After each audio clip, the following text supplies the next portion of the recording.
Welcome to No Clip, the podcast that's like a book club for people who don't think that books reward them enough for being good at them. I'm Chad Ruthermans. And I'm Andy Kinnick. And today, we're going to be talking about Inscryption. Inscryption is a game that was developed by Daniel Mullins Games, published by Devolver Digital, and was released in 2021 on Windows. But first, if you give us a like or a rating, it would be greatly appreciated. So, Inscryption, there's a number of places that we could start with this. The first, I think, is something I want to recall a bit of our past of in games, and call back to the episode that we did on the Outer Wilds, where the Outer Wilds was a game that people said, hey, don't play this game, or don't think about even looking into this game before you play it. Just go in entirely blind. Yeah, just play it. Just play the game, it's very good. You look at it, you're like, okay, space game. Inscryption is not quite like that, because through osmosis, because we're the last two people on the planet to have played Inscryption, apparently, didn't know it was like a card game. But that's about all I knew. But looking at the game, that's not what I got from, like, the promotional material of it. Yeah. So I guess, definitely if you've not listened or not played and you're listening to this, we would recommend playing it, I think. If you're going to listen further. Spoiler warning, I guess. We'll do a regular spoiler warning. This is maybe an unpopular opinion. You can know a good bit about this game and it not be ruined, I think. I think it's like a personal preference thing. Like, me personally, I would rather go into this knowing absolutely nothing. Sure. Counterpoint, wouldn't you rather go into most things knowing nothing? Yes. But, like, I feel like strongly, like when we played Undertale, which we can't stop talking about, apparently. It's one of those games we reference all the time. Like, I feel like if I would have known, like, just the one-sentence description on the Steam page of the RPG where nobody has to die, that would have diminished my enjoyment of it by, like, a significant amount if I went in knowing. That's true. Like, the joy is, like, figuring it out for me, I think, more than maybe the average person. Okay. So what we'll do, because I want to get some stuff out of the way, if you're somebody who listens to our podcast in order to determine if you want to play a game, I'm going to do a mild spoiler warning. This is a mechanics spoiler warning. And then we'll get into the game's weird and why is that spoiler warning in like a minute and a half from now. But I'm going to tell you about the basic mechanics of this because I was a little bit surprised by them when I got like at least deep enough into the game to realize what everything was that was going on, because this is at its heart, for a little while, already kind of a spoiler, so I'm sorry. It's alright. a deck building card game roguelite. Like, it mashes more into that than I knew or thought about. And one of the things I find really intriguing about this game, not because of what the game did, though I guess sort of because of that, in a sort of long line of causality, but short term for me, the idea of playing a game that is a roguelite and not knowing it is a weird experience, because you do not know what the consequences of what you're doing are for a longer time than you would imagine. Yeah, I kind of liked that, though. I loved it. Yeah, like, I really like the beginning. I think it's like, one of my first notes is, like, this is, like, next in, like, the long line of, like, meta experimental indie games that, like, gets popular. Yeah. And I really like the element of, like, you're in the cabin. You're just dropped in. The new game option is not available. You have to continue, which already sets up like a mystery of like what's up with that. Yeah.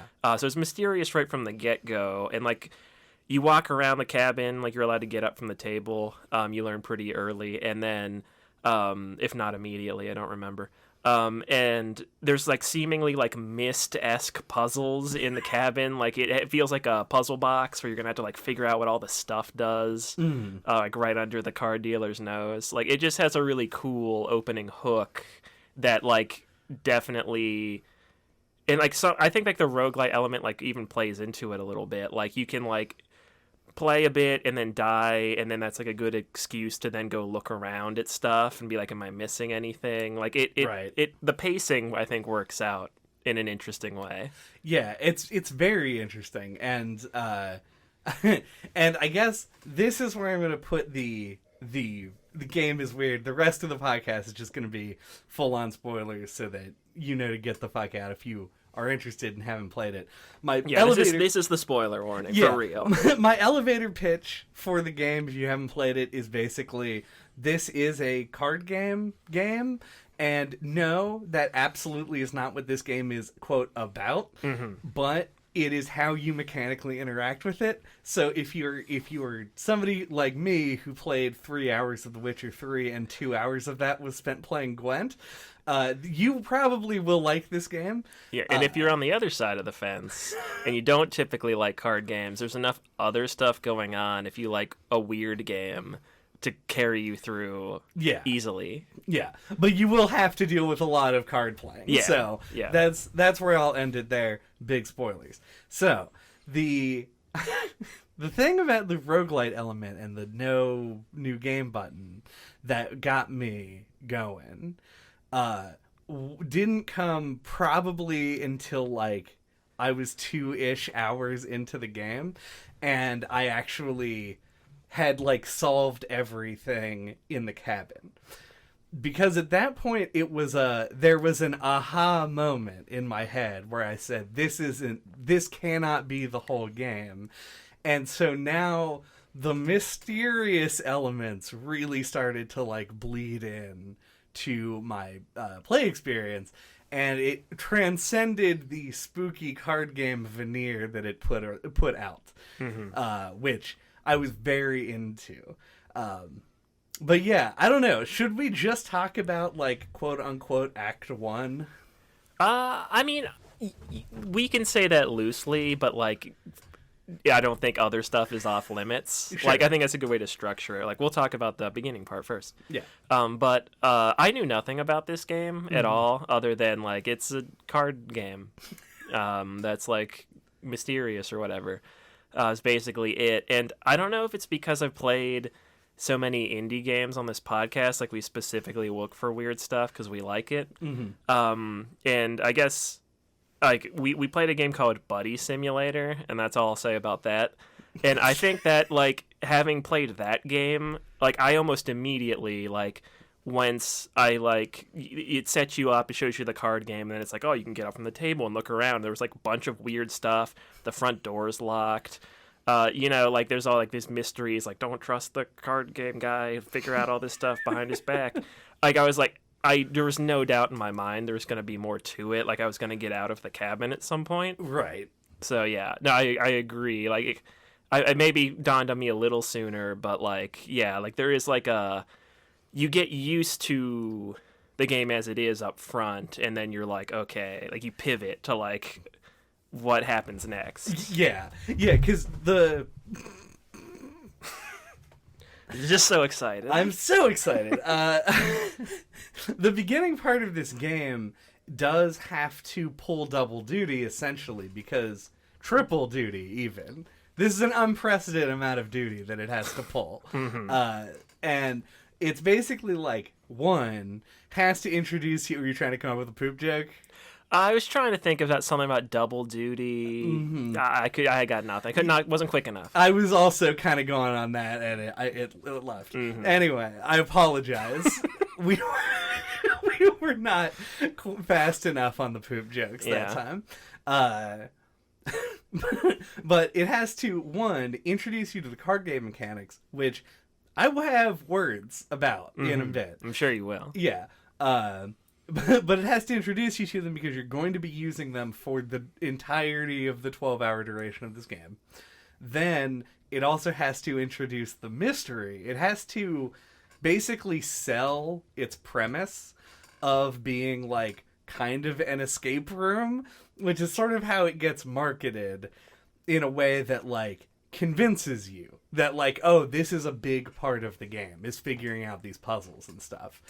And it also has to set the tone in such a way that when it shatters it later, it feels like it was earned.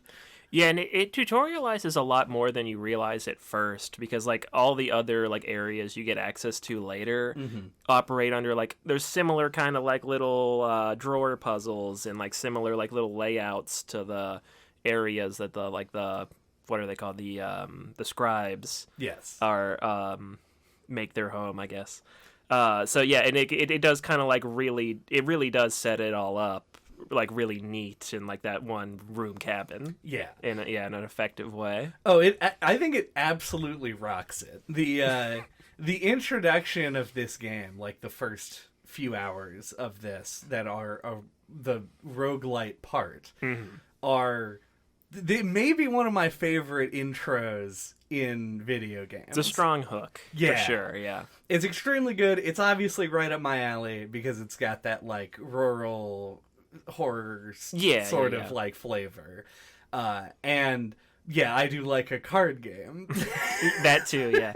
And like I also think that the cards that talk to you are genius too, because like you might sit down and start playing it and then like, you know, get up, walk around, not be able to do anything really, and then sit back down and just keep playing. And the cards are there to like urge you towards like, hey, you know, like to help us get out of here, man.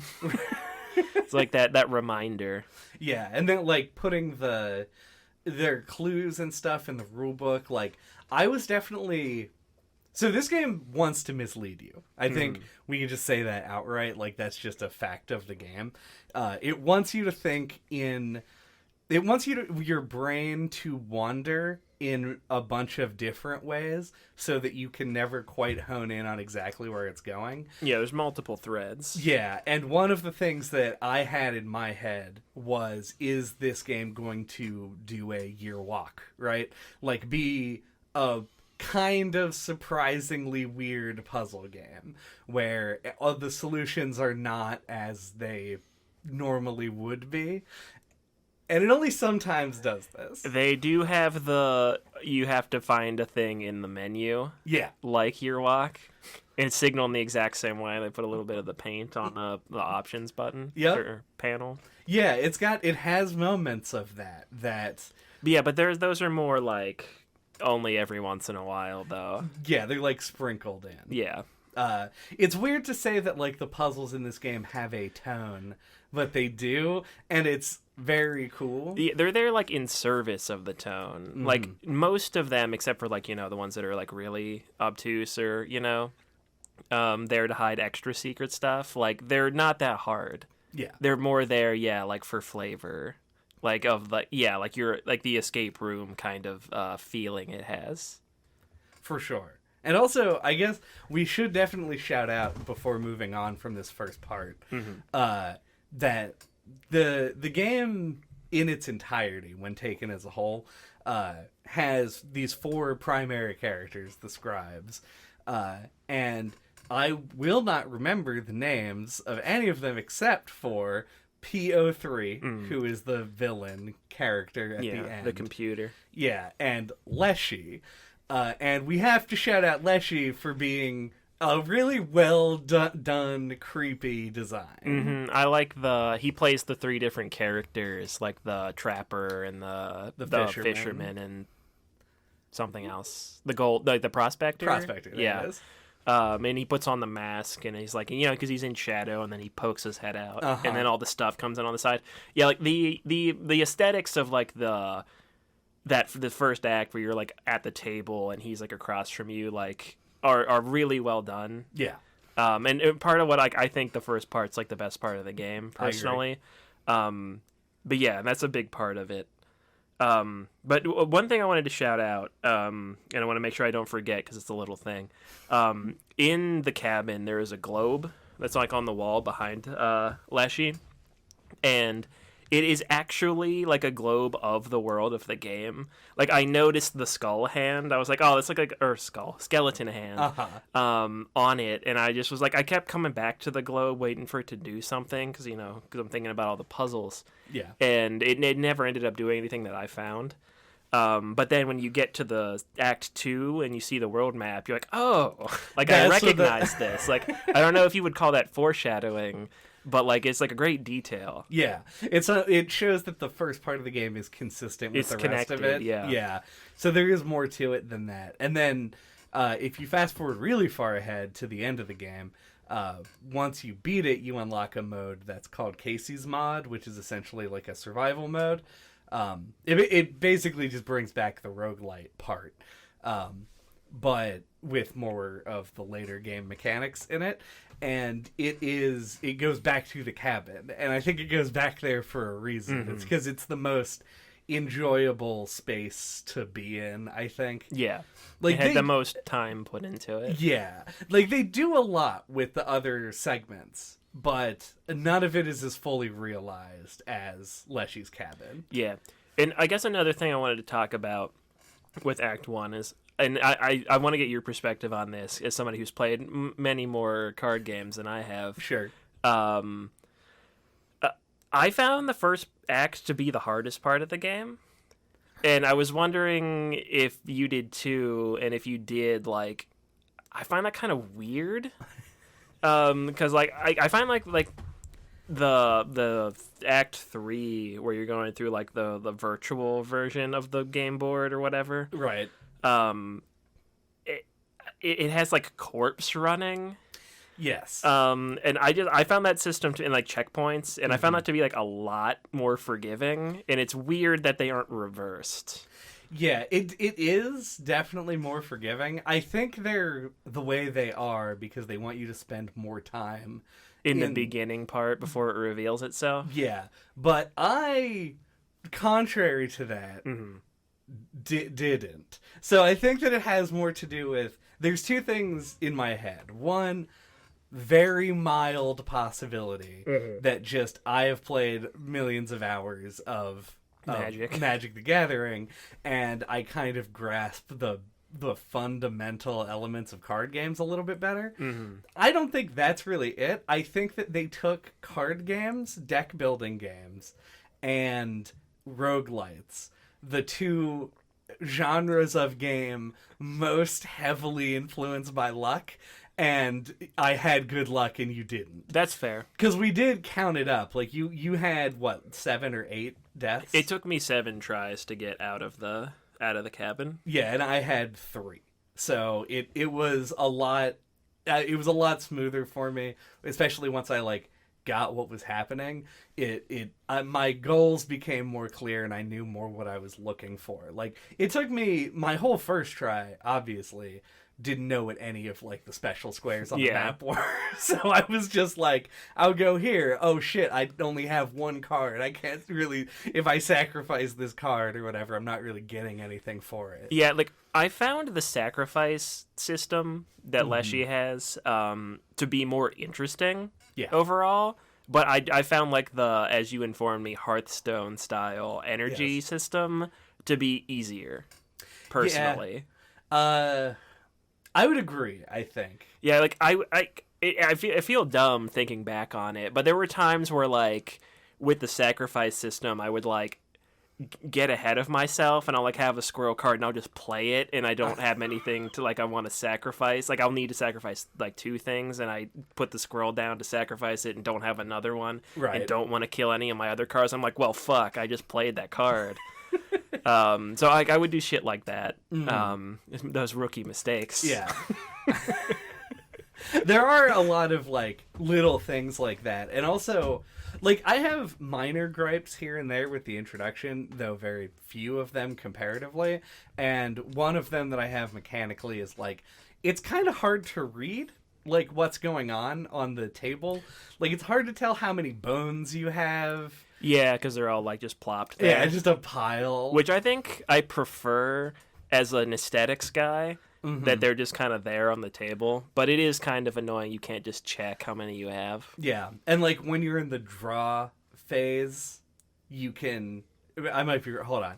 This might be a different thing entirely. Mm-hmm. There's some phase of the game where you cannot scroll up to look at the opponent's board, which is vital information to make decisions. I think it on your might turn. be in the draw phase. No, You have to draw a card first. Yeah, before you actually play You can look anything. at the board. And you can look at your hand, and you can look at like what's immediately in front of you, but you can't look to the far side, like the things that are going to be played in the following turn. And that all sort of like plays into it. And I think those are just sort of like minor gripes, because especially the board thing, like you should probably be able to remember a maximum of 4 things. Yeah, and like for me, like it didn't usually matter in the draw phase to like be able to look at what's over there. It's like I usually like, no, like, do I want to play a thing?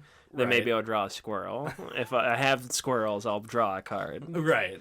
Yeah, my thing was always, it also was just a flow chart, essentially. Like, Yeah. am I completely empty-handed, draw a card, do I have a thing but can't play it, draw a squirrel? Like, Right, it was, yeah. it wasn't... Do I have a huge amount. squirrel in a jar? Yes. No, I really liked this is a quality of life thing. When I found out, I was like all about is like the whole card game you can play with just the scroll wheel, Oh, like yeah, just yeah. the mouse, and like you didn't have to like move around with the WASD, like your view. Yeah. I thought that was really nice. I agree. I also didn't use WASD at So all I during could, the yeah, game. being able to play a game like this with one hand is really nice. Yeah. And that's true of a lot of like digital versions of regular card games as well. They try and kind of simplify it into a single thing, because it really is just like there's not that much that you have to be doing at any given time. To the point where there were moments where I sat still for a long time thinking I was in like a cutscene or something, but I was supposed to be moving like in the world. Oh yeah, Because I just wasn't used to using WASD in this yeah, game. and you can't hold it down either. Like the part where you're approaching the moon or whatever, you have to like keep hitting W to to move mash forward. it forward. So one thing, it's just like I watched a video about there's an ARG element to this game, which we'll talk about later. Sure. But I was watching this YouTube video to explain it to me because I didn't find any of it, obviously, because I'm not that kind of tech savvy ARG person, though I wish I was. But they mentioned something that I thought was really cool that I didn't know about, is at the campfires, which is a specific spot on the map during the roguelike part.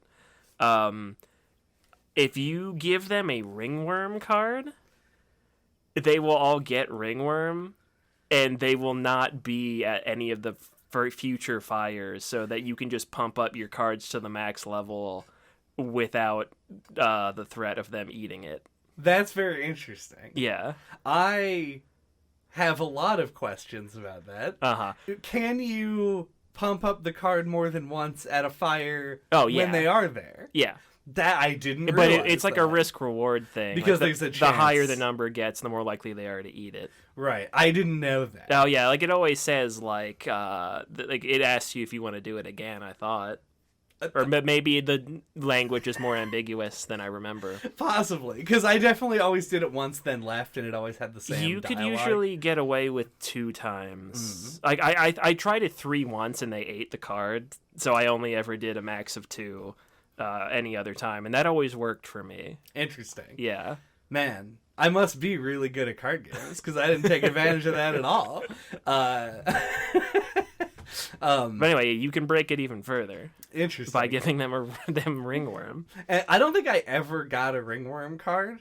Oh yeah. Well, Oh, if you beat it in 3 cycles, then there were probably a number of cards you never saw. Yeah, for sure. Because they do keep track of your collection. And I checked, and I was pretty low in that. In all 3 phases of the game, I did not have a surplus of additional cards. So, but I thought that was good as a design thing. Like I liked the really limited selection that you had, like having to try and make Like a challenge run. Yeah. I will say that I did change my deck like a billion times when I was playing in the Pokemon Puzzle League part. The Pokemon trading card game part. Uh-huh. But never even thought about doing it during the deck building part, like the the first part in the cabin. Yeah. I was just like, I don't. Can you? There's an alter deck thing in Oh. the menu, but I don't. Maybe it's not active or something. Yeah, I didn't know you could. Because like, I did a thing where because in Act 2 you manage your deck. And then when I moved to Act 3, I was using the same kind of cards because I picked the technology card pack. Yeah. So like I was like I got like a card at like one of the pickup spots on the map, and I was like, oh yeah, I should like add that into my deck, and I like hit tab to like manage my deck, and I'm like, oh wait, that's not part of this part of the game. That was Act 2. That was only in the second part. I was like, oh shit. Okay, so maybe that is a thing. So it was missing from that part. I don't remember about the first part. Okay, so maybe I didn't think to do it, and also I couldn't do it. So that would make me feel a little bit better about it. But yeah, I thought as a deck building game, mechanically speaking, Act 1 I think is super good. There's a lot of stuff in here that I find really interesting. I like it only having 4 lands. Also, like the later parts have 5. There's 4 in the second part as well. Yeah, 4 feels right. To me, it limits a bit of the complexity, which I think is good. Though it meets the complexity of the actual card game. Yeah, where it's at, you know. Yeah, it's where it's at. Exactly. Yeah. Hashtag that's where it's at. And it also, and this is speaking more from a roguelite perspective, it gives you a lot of choices where you get to choose what you want to take and put into your deck. Always you get to choose whenever you're upgrading a card, but then whenever you get new cards, they're always in sets of 3. And you got the choices like on the map and stuff too. Yeah, and I think that's really key. Like when you feel like you have agency over what you're playing, like the time that I won the game, I had the squirrel totem, and the squirrel totem gave them all Bone Lord or whatever it's called, where whenever you sack them, you get 4 bones. Yeah. See, I had one where I gave them 3 blood, which was like great. That's even better. Yeah. Because what happened to me was that I was forced into. I was fucking thrilled to be making a deck that was like very bone based.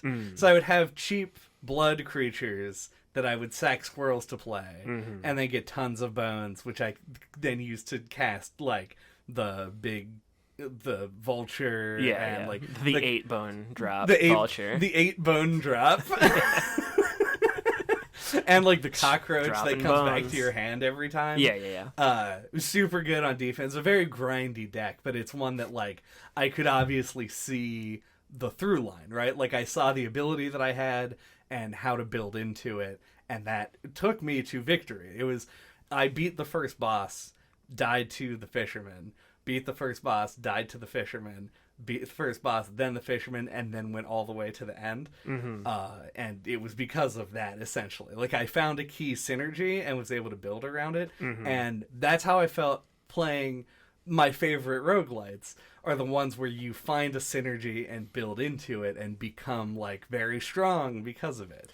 Yeah, no, I agree a lot. Like, the choices you get to make feel meaningful to you. Like, I always really liked coming across the mushrooms and in beefing, like you combine 2 cards together to make them even stronger of like the same type. Always felt really satisfying to do. Like I was like excited when it popped up. I was like, oh yeah, or I got to look ahead. It's like this path lead to a mushroom. The way that I ended up beating the moon, like which is like the final boss thing, I got to it and I lost to it once, and then when I got to it the second time, like I was in like a much better position, but I was lucky that I had the stink bug on the board, and if you have it on the board, then the moon just won't attack you. So I felt like I found like a cheeky little, like, maybe not secret, but like a little exploit that felt satisfying to do. But like, yeah, like the way that like I ended up like feeling like confident in like my deck or whatever was like leaning into the choices, where I was like, oh, I just gotta like, what are the cards I get in my hand a lot? Because you usually get the low cost cards when you draw, and I was like, I always have to beef those up at the fireplaces. Like, so when I get the low cost ones that can do like more damage and I can end the matches faster. Right. And like that ended up being a strat that worked for me really well. Classic aggro strat. Yeah, it was. Yeah, it was like the green red. Yeah, exactly. Yep. It just made so much. Like I kept getting the stink bug and the wolf and the stoat in my hand. So I was like, I might as like because like I kept not like I for some reason I kept treating them like characters and like kind of ignoring them in my hand. Like because like I think stoat was actually not to play him. Yes. Because he's like really apathetic or whatever. Well, the stoat is in the lore of the game is PO3. It's PO3. Yeah. But anyway, so like I for some reason I just kept not really playing them, and I don't really know why in retrospect. And then I was like, oh wait, like I should like make these cards better and use them.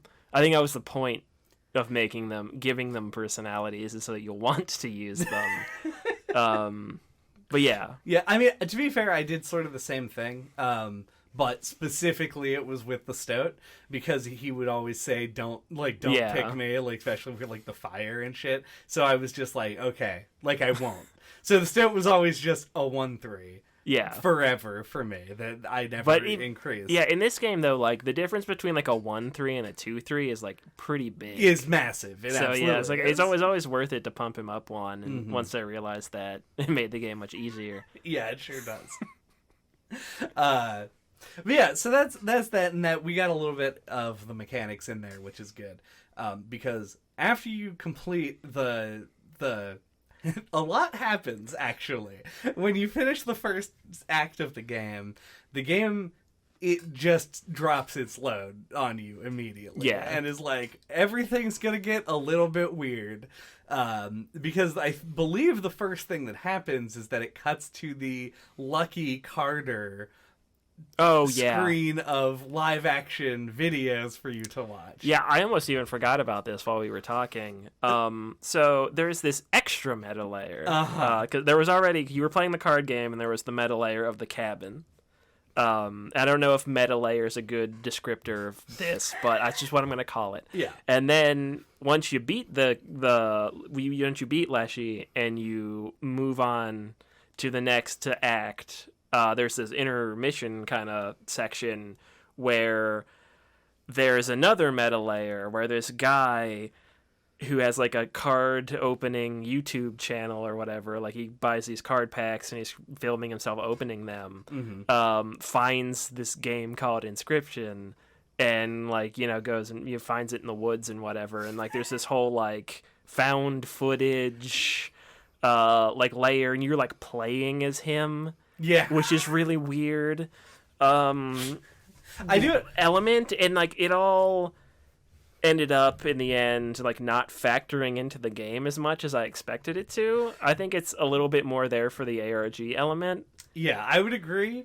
I do want to shout out one thing about it that I do like. I mean, I like the presentation. I don't dislike it. It's just like feels, I don't want to say it's like it's tacked on, but like it doesn't feel like it's like fully realized or fleshed out in the game.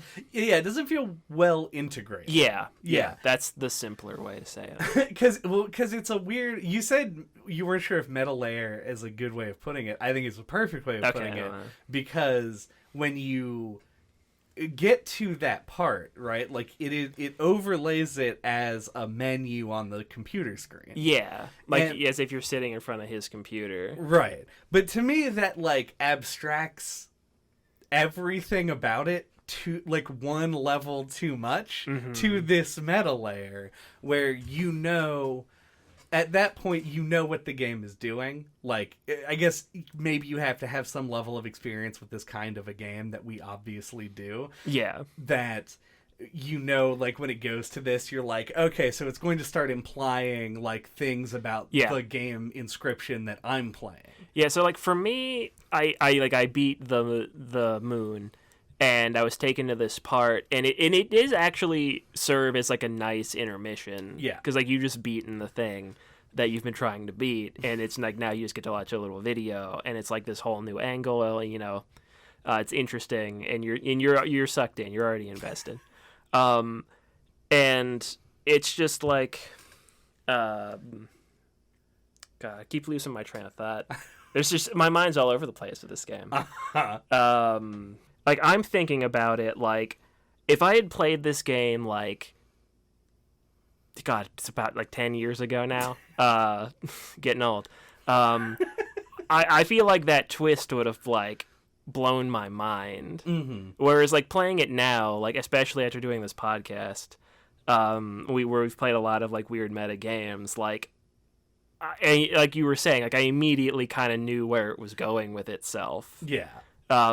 Which is nothing against the game. It's just like the bar keeps getting raised, and you have to like keep like doing more and more to like really surprise people. Yeah, and that's actually what I was going to say about the thing that I like about its implementation.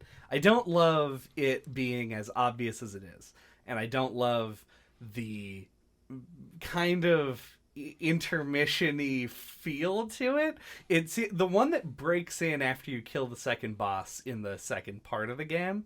There's like a mid-level one that's mostly errors, but like I think it's the part with the bit where the lady comes to his house. Yeah.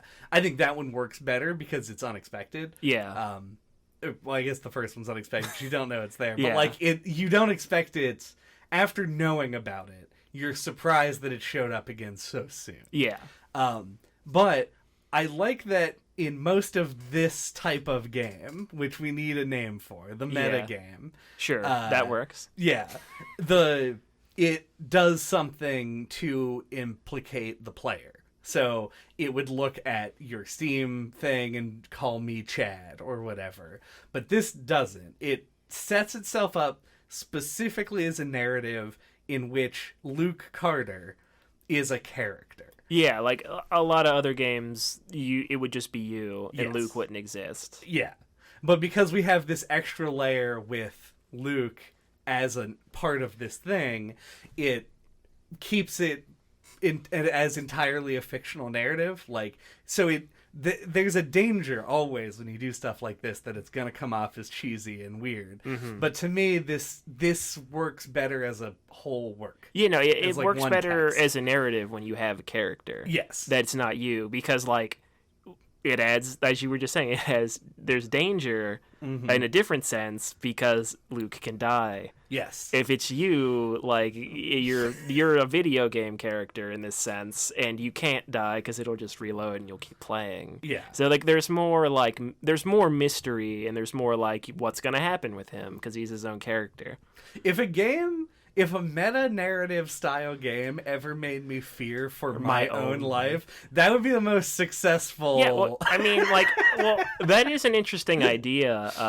Any aspiring video game developers who may listen to this ever, because like horror games make you feel that way. At least like in the beginning, right? Like when I first played Outlast, and I walked into the asylum or whatever, and I first put up the camera, I was like, I don't want to move forward. I want to turn around and leave. Like I was actually like scared in the like I'm scared for my safety kind of way. So if you could take that somehow and put it in a game somewhere else, and put it somewhere else, and pull double duty, you could. I think there is maybe something you can do with that. Anyway, so it does that. All of that to say. Yeah, and then it moves on. But it has this part, right? Like, you get a weird icon that turns out to be the new game button. Yeah. And oh, yeah, that's a really cool... Maybe you're going to say something different. But the actual, like, stealing back the new game icon, like he's actually like taken it and hidden it in his back room, and then you can use the camera to turn him into a card. Really good use of like we've talked about this once again. I'm gonna bring up Undertale. Like it's really cool when a game like JJ, former member of the podcast, said like games will establish like a box that you play in, and then like games have this like unique ability to then break that box in a surprising way, and like Undertale like takes the mercy button and breaks it with the Asgore fight. And I thought it was like a cool like similar type of thing, like adjacent thing where it's like that, like one of the bosses took the new game button out of the menu and hid it in his cabin so that you could not restart the game so he could stay in power. Like, that's a cool meta video game narrative thing. Mm-hmm. It also ties really well in with the roguelite part, like that genre that only exists for 1/3 of this game works in the sense of a continue button, because you can just keep playing it even if you quote unquote run out of lives or whatever. If you quit playing the game and restart it, so you don't even know the difference between new game and continue. Exactly. It plays with it in such a good way that it's got all of these layered elements that just work functionally together. Mm-hmm. That's why the first part of this game is fucking genius. It's like an ogre. It's like an ogre. It It's has got layers. And I think that's just like the first part of Inscryption is like masterpiece level to me. And then as you move through the game, I think it wanes, and we're gonna talk about that. Yeah. Well, first of all, I'm picking up what you're putting down. I was thinking the same thing, but I just want to tack on to the end here. This game started out as a game jam game, as a lot of indie games do these days, it seems. And I think that when you like kind of trace it back to that kind of makes sense, because it was like the first part of the game. It was like background in shadow, mysterious card dealer, scale on the side. You play a card game against him, and it makes sense that they take that and flesh it out into like the part that feels the meatiest, and like you know, and then like everything else was like what came after the initial idea. Yeah. God. But anyway, there's so much more also just about the cabin and shit. Like, aesthetically, it's really good. The fact that you were like at later points in the game, you get foils or robo-bucks whenever you deal extra damage. But the gold teeth. It's teeth in all of the... I like that you could go to the skull and take the extra ones. Yeah, and pull the teeth out to use as currency. Yep. Very great. And also, like, you have that, like I mentioned, that like creepy ruralness and the idea of like a very like raw physicality to everything that happens. Like the idea of it being teeth being like punched out has like a real like fucking hillbilly boxer kind of energy to it. Yeah, and another thing that really stood out to me is you through the puzzles you obtain a knife. Yeah. And you use that to stab out your eye to weigh down the scale. Also very visceral, and animated in like a violent way. Mm-hmm. And you then later get the option to pick a new eye out of a chest, and you can pick like a glowy special eye that lets you see like a secret like paint that like reveals a secret to you. You can open the cuckoo clock or whatever and get the wolf. And that's brought back later, and that it is was it Magnificus or whatever, the magic scribe's eye, and he uses the paint, and he's the one who put all the little clues, so it ties it back in. Yep. Yeah, it's really good. It keeps everything, and I was really hoping, because I did that, so I did the stab my eye out thing on the second playthrough, or my second run, to get that shit and understand it, but then I did it again on my third run just to like win a match. Yeah, you can still do it. The knife comes back. Yeah, so you can continue to stab your eye out. Your sideboard. And I was like looking at the other eyes, like one of these other ones has to do something else. Yeah, right? I almost picked a different one. I was like, I was looking at them all, and obviously the glowy one stands out, and I was like, there was another one that was like a weird shape on it, and I'm like, don't overthink this and pick the one with the weird shape. Go with the glowy one, and I did, and that was the correct choice. The second one that I picked was one where there's like a name for this, and I don't remember, where it's like the pupil is like a yolk and has dripped out of the eye. And I was like hoping that would somehow like even just change like your vision or something, and it doesn't. So I'm kind of surprised it doesn't. Yeah, it's a little shocking. Yeah. But yeah, it was I was intrigued by all of this stuff. Yeah, oh yeah. It's great. Yep. Anyway, we're going to talk about that second half of the game, which is 2/3 of the game. Yeah, so I was just going to say, I mean, we were just talking about like how the found footage part's like an intermission. Oh, an intermission? You know what else, sir? It's a synonym for intermission. after the break.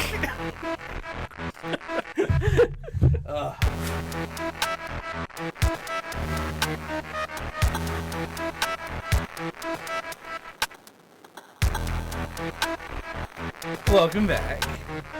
Welcome back. Welcome back. Welcome back. So we waxed poetic about the first third of this game a lot at the beginning. And now let's wax less poetic so as not to take a long time. Talking about the rest of the game. So you bought back into the game after figuring out the new game thing. Yeah, after watching those videos. Yes. And being taken completely out of how the game normally works into this whole other world. And it is... I mean, I don't think I'm stretching it to call it a carbon copy of the Pokemon trading card game Game Boy game. No, it is exactly that. And I feel like I knew it was gonna be as soon as it like loaded up. Yeah. It was like a top-down pixel art thing. I was like, oh, is this gonna be like the Pokemon trading card game? I feel like and then it was. Your character even moves at a similarly unexpectedly rapid speed as well. It's like that walking animation with the legs just like move out forward. Uh-huh. But yeah, I'm here for it. Oh yeah, I mean, because I don't know if we mentioned this sort of thing at all when we played that on No Clip Pocket hashtag No Clip Pocket. Yeah, chat No Clip Pocket. But it's on the same feed. It would be weird if you missed it. It's Pokemon like trading card game league or whatever it's called. Yeah. Pokemon TCG, the Game Boy game. It is a really unique idea, like making a like deck building game and adventure game, and it seems like the kind of thing that's like rife for an indie reimagining or like somebody taking the idea like, well, what if we tried this again? And I like that it sneakily made its way into this. Like, I think that's very cool. Yeah, and we did mention it. I remember on that episode we talked about how when they've digitized other paper card games, they've usually chosen to do it in a very like multiplayer game style format. Yeah, the most straightforward, boring way. Yeah, where the only artifice surrounding the game itself is just menus. And we praised it for that, I think rightfully so. This would be that cranked to 15 because it nestled into entirely separate types of game on top of that. So it ends up being... It feels like a very huge, big, giant change. When really, like at the core of it plays really similarly. But it also introduces the first real, like, significant choice for the player mechanically, which is choosing a starter deck, but it doesn't frame it that way. It asks you to choose which scribe you want to replace. And honestly, this may be dumb of me. I didn't think that it would determine how the game was going to play for the next 4 hours. I don't think that's dumb of you. When I got to it, like, I walked out of my room and, like, asked you which one you picked. Yeah. And I both like it and don't like it at the same time. Like, it reminded me of my favorite game. Kingdom Hearts at the beginning presents you with these questions that will determine how you level up, but doesn't tell you that, and it frames it completely abstractly and just asks you like what you're afraid of and like, you know, like what you want to accomplish in life and things like that. And I always thought that was super cool and like mysterious and interesting, that it would do that. And this kind of gave me a similar vibe. Like, it just dropped me down and was like, pick between these things. And, like, you don't understand what they are. So I thought that was cool. But, yeah, like, I feel like I was really hesitant, though, because I'm not good at card games. Like, I didn't want to pick one that was going to make the game a lot harder. Right. I was afraid of that. Yeah, and so we played through this game one time each. Yes. And therefore don't really have a great sense as to what the major differences between the decks are. Nope. I, at different points during the game, did try and like build into the other decks, but it actually was difficult for me to comprehend because the obvious thing to do is to just put lots of similar cards in one deck and say that will work. But I think, especially for like the Bones deck, the Graveyard deck, I think absolutely requires a basis in either, or maybe definitely, in the animals, the creatures deck, because everything It uses bones. Something has to die in order for you to get the resource you need to cast spells. But I don't know if that's how it works, because when the game ends, they have you do like a series of games with all of the different scribes.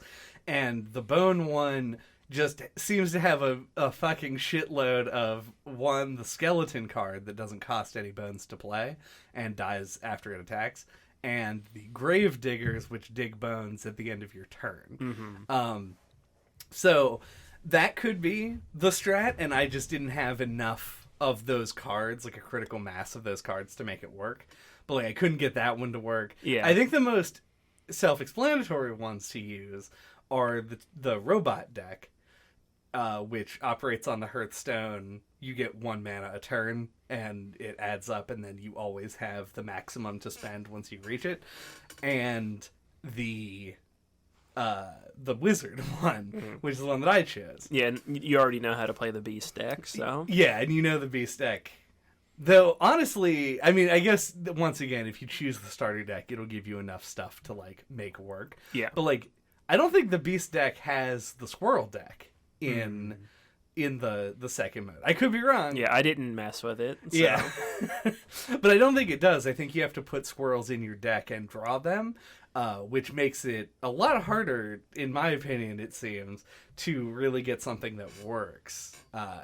Because if you ever play Magic the Gathering, the way that its resource system works is that you draw lands, and those lands produce mana, and that mana is used to cast spells, but they stay around, and squirrels don't. So, like, when you're building a Magic deck, you're supposed to put, this is weird that I'm getting into this, 40% roughly of your deck should be mana sources.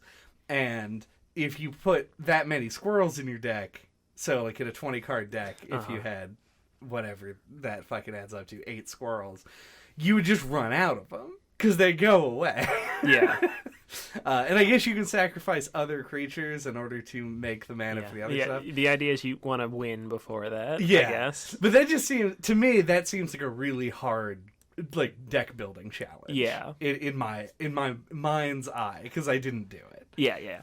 I think that you're onto something, though, with the bone deck. I didn't experiment with it, but like the bone deck and the beast deck are like on the same side of the map. Yeah. So them like kind of interacting makes sense to me. I don't know. I mean, it seems intentional because they do have like a synergy. But I picked the electronic deck. Yes. And thought that it was really weird that the PO3. Yes. Is that his name? Yeah, PO3 ends up being the villain. Yeah. No matter what you pick. Like I thought that was really weird that I ended up picking that one, and then it transitioned into the third act where I'm playing more of that same system. Yeah. So, yeah, I thought that was strange, because I thought it was like dependent on what I picked, that he was the villain, and it's not. No, yeah, you just always, because I obviously had the same thing happen to me, except I had chosen different things. It gives you the option to choose a different scribe. Who you want to replace. Yeah, at the end, but neither end up making a difference as far as the actual narrative goes. But yeah, honestly, like, if I didn't want to spoil the third act for you, so I didn't say, like, oh, maybe don't pick the technology deck because you're going to be doing more I'm glad of it. that I did. So you had, like, a grasp of it when you got to the third part? Because that is, I had my third act part was the hardest part of the game for me, I think. And partially because I didn't understand the system as well, and then partially because I think that it was just a lot more puzzly than the rest of it felt to me. Like, because everything was always the same when you died and restarted, it felt like you had to develop a strategy of what to do in order to beat things. Like, obviously, sometimes you will still just steamroll and get through an encounter, but whenever I died to something, it was like, oh, okay, so now I gotta think, like, what do I do? What do I need to do? Like, what goals need to be accomplished in what order in order for me to beat this? Obviously comes up more in bosses than it does in random encounters, but I remember there was one on a bridge that took me like 4 tries. Yeah, I think I was just the same one. Yep. And I kept being like, well, I have to kill the alarm clock before turn 2 or else I lose. So I like went in with that mindset and being like, do I have like a low cost thing I can play quickly to kill it? So it was like there was a lot of retrying stuff in that one, which made me feel like it was the hardest. But who knows? I mean, that makes sense. Like, because for me, it really felt like it like built on the second act, which makes sense because it did. But yeah, like, and I felt like I kind of steamrolled the third act. Because I didn't die very many times. Like, compared to the tone of like the first act, where like I kept dying, and then Leshy would come in and kill me, you know, and he'd take my picture and he'd like talk about how I was disappointing or whatever. I had like a 2-star bounty like right away because like I just didn't lose for a really long time. So yeah, like it definitely made the third act a lot easier for me because I had been playing that mechanic set. Yeah. In the second act. Oh, and also just on the now growing podcast theory that the 2 hemispheres of the map in the second act. It connect. Yeah. I picked the wizard deck, which plays like Magic the Gathering.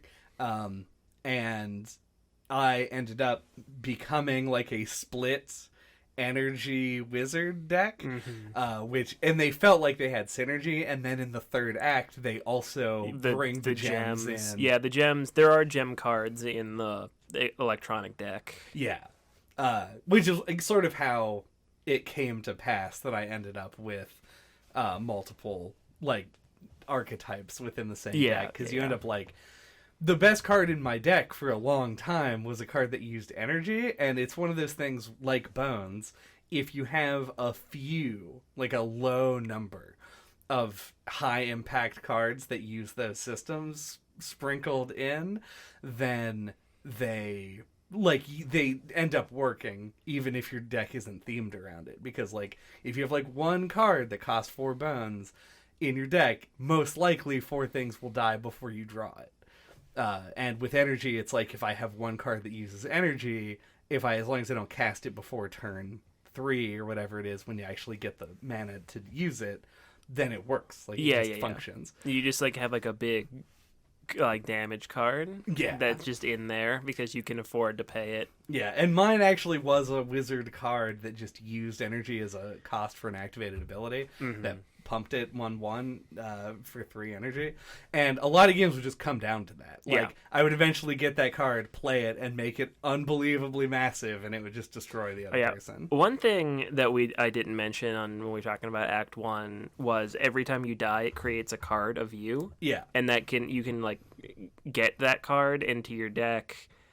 You might get it by default, like the most recent one each time. I don't remember. No. Okay, I never found Brad. Okay, so I just kept naming them like Andy and then a number to keep track of how many times I died.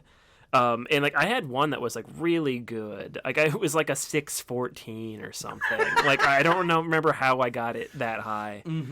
And if I had that card, it just like I could end the match on turn 1 if I drew him because he cost 1 sacrifice. Yeah. And I could just do 6 damage and that's enough to win.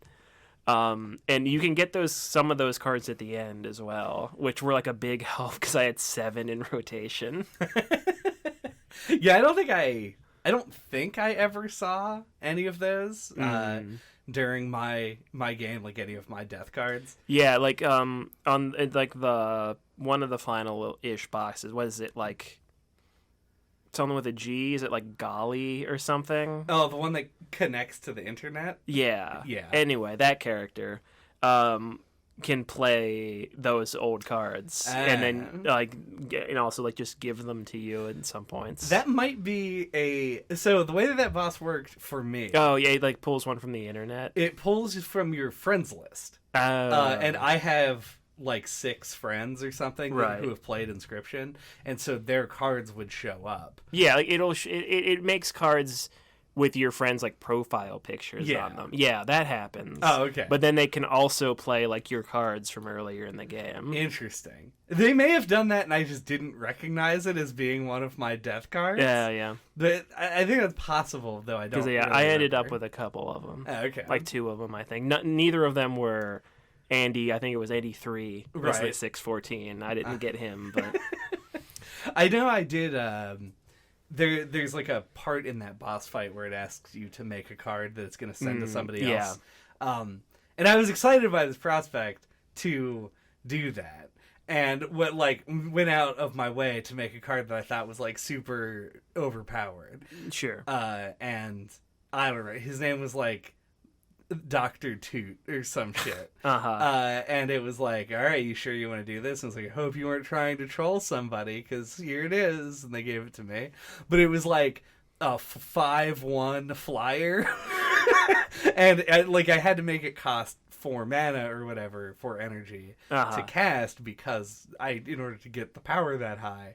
But because I did, I then just played it and won on the next turn. And I was like, well, damn. Like, I almost wish I would have made a less strong card in order to make the boss fight feel more substantial. Yeah, I was reading online about how that's supposed to work, and I don't know if what I was reading was like entirely, or like if I interpreted it correctly. Because I think it's supposed to be that you make a card that's going to get sent to another player. Right. And you're supposed to get one that somebody else made. But if it can't find somebody, you just get your card back. And I think that this, what I was reading said that like if you get someone else's cards, you just automatically win. I don't know how that's supposed to work, because my card just bounced back. Like, I think I tried that fight like twice. Yeah. So in both times I just got my cards, so I can't say whether that's true or not. Yeah. I know that my impression was that it was actually not doing anything on the internet, and was It's just supposed like, to. here's a card like that was randomly generated, and it's like, this is from the internet, and I was like, neat, okay, Yeah. And then when mine didn't go through, I assumed that was scripted to be nope. like, here it is, now you get it. From how I understand it, that's not the case. Interesting. Yeah, my second thought was that maybe it's a Nier Automata thing where, like, at the end of the game, it sends your cards out. No, that's possible. Yeah. In which case, I really hope somebody got Not Smart 2000. Yeah, I made a handful, and I can't remember any of the names specifically. Yeah. That was my favorite one, because in Magic the Gathering, one of my favorite cards is a card called Ball Lightning, which is a 6/1 trample haste that just dies at the end of the turn. So it's really cheap and can do a bunch of damage at once, but it just dies. And it's not like a good card. If you ask people, like, where do you rank Ball Lightning? They'd be like, middle-ish, maybe a little worse than average. But I just love the archetype. And so I made that as a card called Not Smart 2000, and was just really excited every time I drew it. I was like, hell yeah. It was like a 3/1 with Brittle or something that cost 1. Like, it was just a good time. I liked the card generation mechanic, is what I'm saying. Yeah, no, it was cool. Yeah. I always ended up just making a 2/2 1-drop. Fair. Because that seemed like the best thing. They are good. Yeah, for sure. We didn't really talk so much about the second part. No, it is very cool. It's like, I don't know, I think the beginning part's the most memorable. Yeah. But I almost want to say part 2 is just as memorable, but like in a completely different way. Yeah. Because it is unexpected, and it is very like charming. Like, I didn't think this was going to happen, but like more comparisons to Undertale. Like the fact that like it feels like the pixel art game is like the original Inscryption game. And like the idea that it's like an old pixel art game, I think adds to that. Like that's where like the characters like talk about the old data, and like it feels like that's the original game, and it's like become like bastardized and like changed from that. And point. So I like that choice that it looks like a pixel art game. So I think like the presentation wise, I think it works really well, and like it's really cool to then go to the cabin in the pixel art style. Yeah. And like how it like looks mostly the same. Still, but then you get to actually see the fisherman and the trap master, the whatever he's called, the trapper. Yeah, that's it. Yeah, I just think that's all really cool. Yeah, I think there's a lot of very neat like aesthetic things in this, and as we've talked about, there are like a lot of meta layers and elements to the game as well. But I want to call it the second chapter for being so mechanics first in its presentation. Mm-hmm. Like this, a lot of games like this get very bogged down, and I think this is the kind of game that people would refer to as being a little pretentious. Not Inscryption. Oh, okay. Yeah, but games like Inscryption that want to play around a lot with the elements of the video game. Like, oh, they do a thing. Yeah, the game is about how it's a game. Yeah. And I think that gets a lot of flack. But when you look at Inscryption, I can see that coming off initially. But when you start playing the second one, like, they're fucking puzzles that would have just been ignored if this game was too meta-narrative first. It puts its mechanics in the forefront, and the card game is very complicated, which put a pin in that. We'll get to it sometime during the third act discussion. And there's puzzles, there's stuff in the overworld that you can interact with, and NPCs, secrets to find, and things to just sort of like pop out and do that feel like they were trying to make a legitimate Pokemon trading card game type game. Mm-hmm. And it worked. It worked shockingly well. It nails the facade, for sure. So yeah, that's I can't praise this game's like presentation enough. The fact that it is very committed to its aesthetic, plural, and also manages to incorporate like a very functional game into it as well. Yeah, I don't know if I have much more to add to that other than like I agree totally that it's like its presentation is like it's like fleshed out just the right amount. It's like really well considered. It complements the gameplay. Like it feels genuine, right? It doesn't feel like I feel like it could come off like it's like it's got a meta layer where it's pixel art. Like it could feel kind of like tacked on or like not handled super well. But like if the game was just that, like it's believable that like the game could be just that. Yeah. Like it's just well done. Like it's not half-assed at all. It's full-assed, pulling double duty. It's pulling, at this point, we're at least up to quadruple duty or quintuple duty. Yes. So that's a lot. Yeah, it's just really, it's well done. Yeah.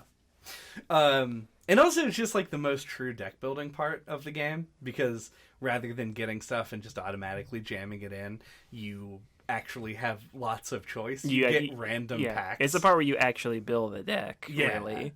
And you're not just like picking up a new card every now and then. Yeah, you will get a huge influx of new cards every time you go to a new area. Yeah, you get the booster packs and all that. Yeah.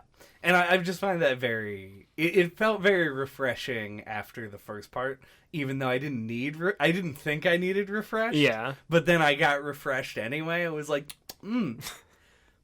there's like 3 new flavors. I'm so slaked right now.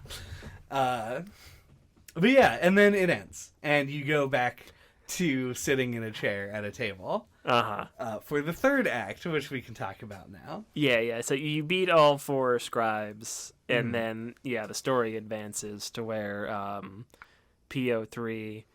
I think he's called PO3. It's supposed to be like C3PO. Was my guess, and I keep thinking about that when I want to go to say his name and think I'm going to say it wrong. See, I have 2 thoughts. One is that it is sort of like Leet speak for Poe, but I Sure. don't see any similarity between it and the deceased poet Edgar Allan Poe. Yeah. Or Poe the Teletubby. Could be or... Poe or the pop singer. Yeah. All these possible Poes. Possible Poes. My new album. Prose by Poe.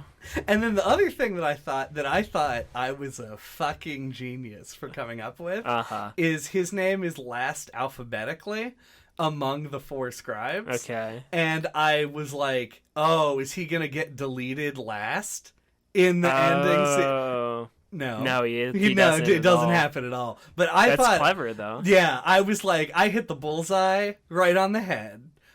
Nope. Bingo. His head actually gets ripped off. Yep, and he dies, and he doesn't come back. But anyway, so you then progress the story. I think there are more found footage clips to watch. And we'll get to that ARG element. But you move on to Act 3, where you're now, similar to the first act, in a chair across from a scribe. This time it's a computer monitor with a face. And you're chained to the table at first, which I thought was a cool reveal. Because the first thing I try to do is stand up. Same. As most people probably will. And then, and so it's like a repeat kind of the first act, but in a new setting, in new puzzles to solve, in like a different format. But like it's like a similar presentation, but now it's all technology.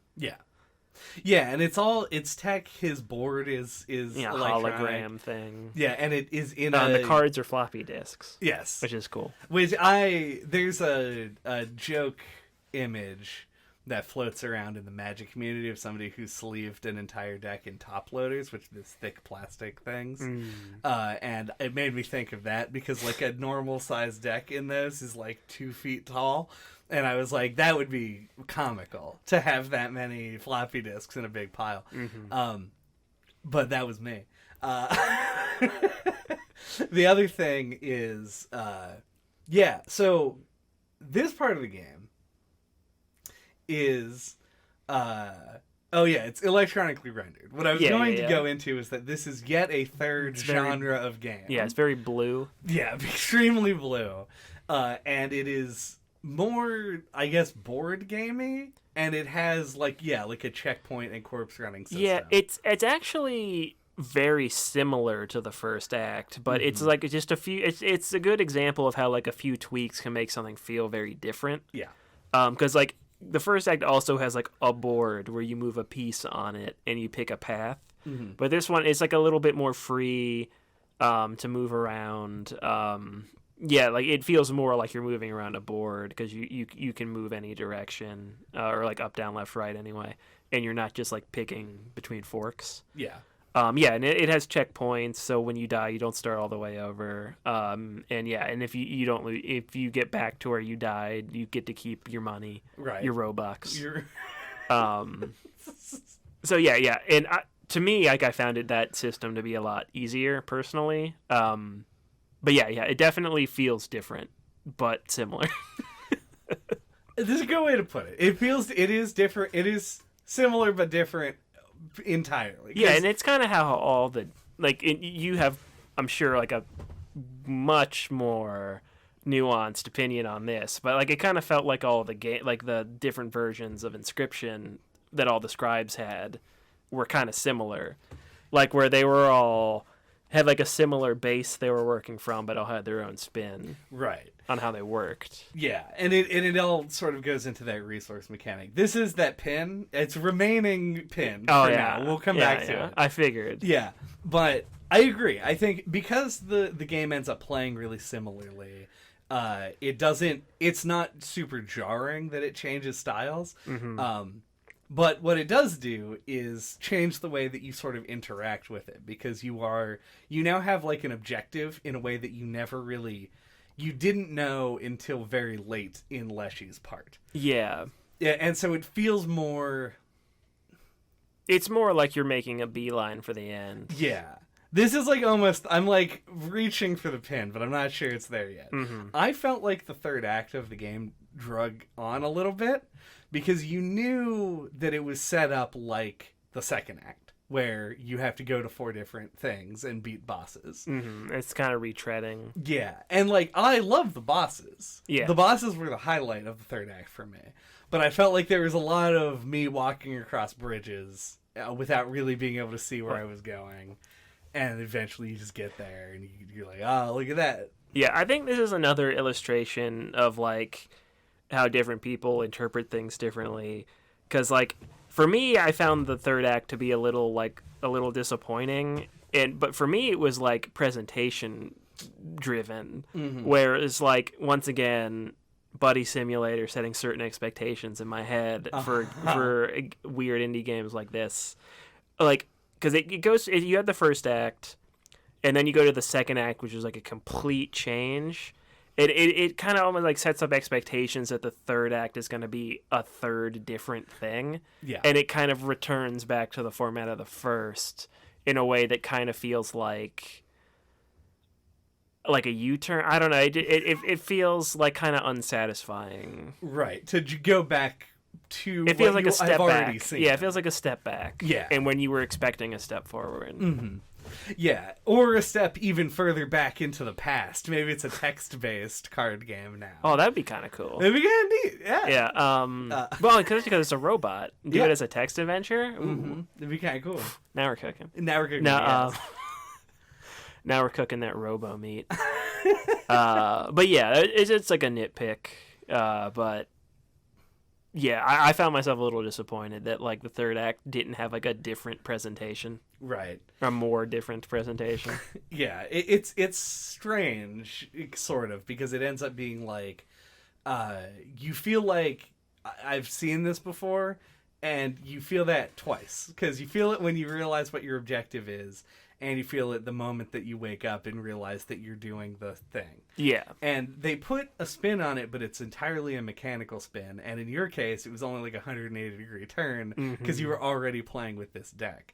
I found the energy deck, for what it's worth, to be pretty cool. Like, I actually like the idea a lot. I liked it too. Yeah. And I don't really like Hearthstone. Like, I've played it a couple of times. It never really clicked with me. You probably had to pay me money to play Hearthstone. Fair enough. But I did enjoy this simpler version of it. Yeah. But I thought it was fun. I thought it was an interesting way of setting things up that I'd only experimented with before. So it was fun to dive in sort of like fully. I will say that because this is a single player game, the pin is coming out, by the way. Okay. Because it's a single player game, they did not have to balance things around playing against other people, which is a good thing when you're making a game like this, because it's real hard to balance a card game like that. And so I was very amused when they started upgrading your empty vessels, because they are very strong. I ended up with ones that were like, they had the quills, so when they got hit, they dealt damage back. And when you played them, it gave me an extra energy. And it just felt extremely broken. Yeah, I had the shield on them, so they could take an extra free hit. Yeah, and the spikes. Oh, yeah. Dude, the spikes are great, especially in this third act with all this, like, the alarm clock enemies that had that annoying ability. Being able to put something down in front of them without having to wait for them to hit you first so that it could hit them before, was a godsend. Like, the spikes were extremely good. And I don't know, there's a lot of stuff there. What I want to say, and this is like, I wanted to put it here because I love the shit out of this game, and I had basically 2 complaints. The first one is that I think that the third act drags a little bit. Yeah. I wish that I could have gotten through it a little bit faster because the ending is fucking really good. And we'll talk about the ending, and I have one other thing that I have an aspiration for. Sure. The other thing is, this is balanced as a one-player card game against an AI. But I felt like that even somehow managed to have, like, feature creep. Like, there were so many mechanics in this game that I just chose not to interact with.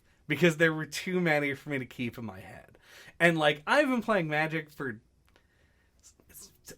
like 18 years at this point, and it has a comical amount of mechanics, and if you said I was being hypocritical for calling this out, you wouldn't be wrong. It's just in this short time span that I spent with this game, I was like, there's one of the puzzles in the third act involves the I don't know, the ability that like kills things to your left and right. Not the explosion one though. It's like a different one with gems on it. Yeah. It made it so that if a gem was destroyed, it killed things. That might have been it. Gem blast or whatever. And I was just staring at that for like a good 4 minutes going like, I can't pretend that I understand what I have to do to get to 5 damage on this. There's just a lot. There is a lot to take in, and especially in the second act of the game when you're actually building decks, having to like figure out synergies between things was a fool's errand, because I was trying to keep track of all of this stuff in my head, and I ended up mostly just sticking with what they gave me and just making improvements the way that I would when I was a child, and was like, it's a rare card, just put it in without taking anything out. And I feel like I'm missing some nuance. If I was given time and played a bunch of Casey's mod, I feel like I probably would have a different opinion about this, but it would have required probably more effort than the average person wants to put in. Yeah. So I'm a filthy casual card game player.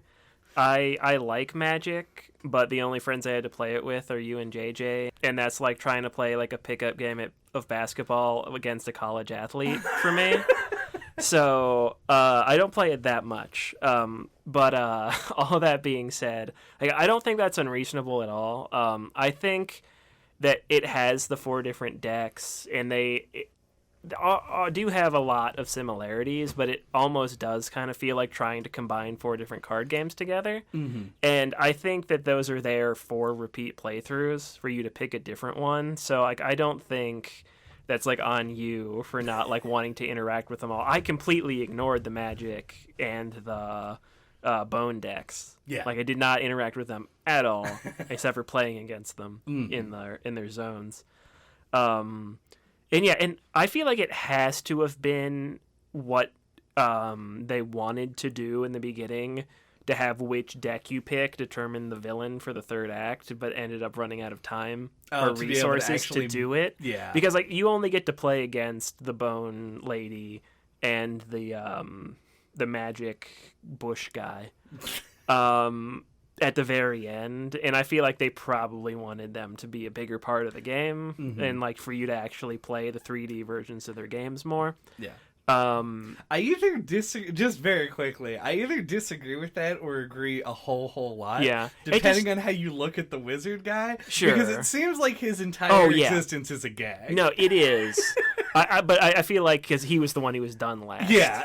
Like, no, I feel like on the whiteboard in the design doc, they wanted it to be that you could any of them could be the final boss. Right.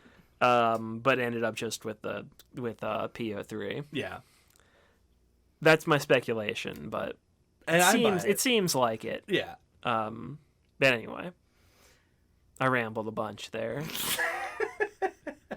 But no, I think it's reasonable that you did not engage with all of the complexity. Yeah.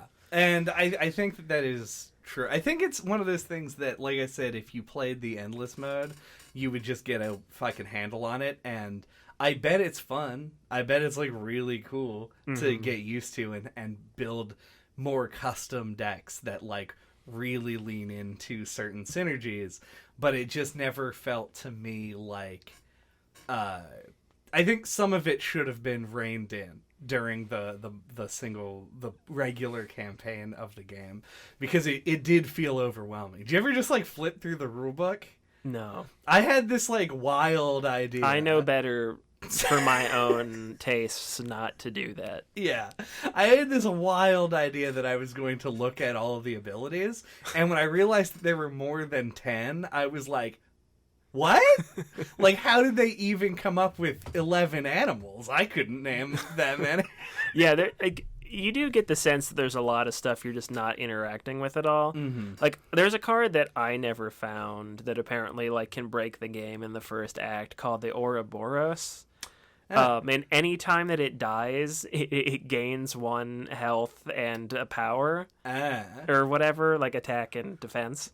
So you can just pump it up to like be like a 34 or 34, or like it just keeps going up and just completely obliterate the do you first have to act. Play it again, or do you? Yeah, like it goes back to your hand. Okay, And it's like an or undying not back thing. to your hand, but to your deck. Okay, And then you can draw it again, and it'll be a 2/2 the second time, and then a 3/3, then a 4/4, and you just keep pumping it up that way. I encountered the Ouroboros yeah. in the wild. I got like one of the times when they let you pick a rare card. Yeah, it never came up for me. I was I never saw the ringworm, so like There you go. there's definitely some stuff that we each didn't see. And it was so deep into a run that like I knew, because I'm not an idiot, that like obviously there was something to it. Yeah. But the card doesn't say anything. Yeah, about no, it. there's a lot of cards where like when you look at them, you don't understand how they're any good. Yeah. Like, is it like the Gek? Oh yeah. Or so, Gek? which one's the one where the tail comes off when it gets hit? Yeah, and it doesn't die. The skink. The skink, yeah, like Yeah. stuff like that. Like you don't immediately understand like what you or the cockroach was one that like I didn't get. That comes back to your head why all it the was time. any good when I Yeah. got it, you know. Yeah, it's stuff like that. Like, and I ran into it so late in the game that I remember because my choice was between it and Long Elk. Of course. I couldn't tell if it was just a joke because it was like a skeletal elk with like a bunch of legs, or if it's a reference to long pig, which is like a euphemistic term to refer to like eating a person, like you're eating long pig, but it's long elk because it's a big elk. I didn't know. But I got it because it was a bone card, and I was the bone deck at that point Of course. that made bones, and I was like, I do want to experiment with these cards, but also I'm so close to winning the game. I don't want to throw this run away. And I felt like that's another thing that just like that gets better when you play the unlimited mode, because you're gonna want to experiment more. Yeah, very cool shit. Just like it feels difficult to engage with casually. Yeah, it's something where it's like not damned if you do, damned if you don't, but like it's something that you're like kind of like you have to walk a line with, because the game, I think, very like smartly is like accessible to someone like me who doesn't normally play card games. Like I was able to beat this without much trouble. But then also like to have complexity to satisfy like card game people. Yeah. Who like want to fucking build a deck for hours and keep playing it in an endless mode. Yeah. So yeah, it's like it's hard to balance that, you know, like to make like the game easy enough to get through, like have like a curve for like the story of the game, and then also have enough on the back end to like satisfy the endless mode, etc., etc. Yeah. I want to wrap things up. However, we have to mention bosses at least. Yeah. Because I think they're very cool. I think that the ones in Leshy's mode, in Act 1. in Act 1, I think work well as bosses in that type of more game. traditional kind of bosses. Yeah, it's just a thing where you have to learn this a mechanic, ability, and you have to beat them twice. Yeah, Yeah. And once you kind of figure stuff out, then it doesn't. They don't pose as much of a challenge, which means that on future runs you won't get hung up on them for too long. And I think that's all good and well designed, but they're not that interesting to talk about. I think the moon is cool for what it's worth. It's like a spectacle thing. Yeah, I think that is neat. But not important really for this discussion. Yeah. The second and third acts are where things get very interesting, and I think they definitely went a little wild. Yeah, the most notable one to me, or at least the one that I remember the most, is, I don't remember what its name was, but you picked files from your computer to weigh down the scale to like win the match. Yes. So you could like browse through and try to find the biggest file you could and put it on the scale. I thought that was really clever. Funny story about that one is I read the description of the ability on the cards before killing one, right? Like I looked at it, it said, when this dies, a file is placed on the scale. And I thought they meant my scale. So I picked the smallest file I could find.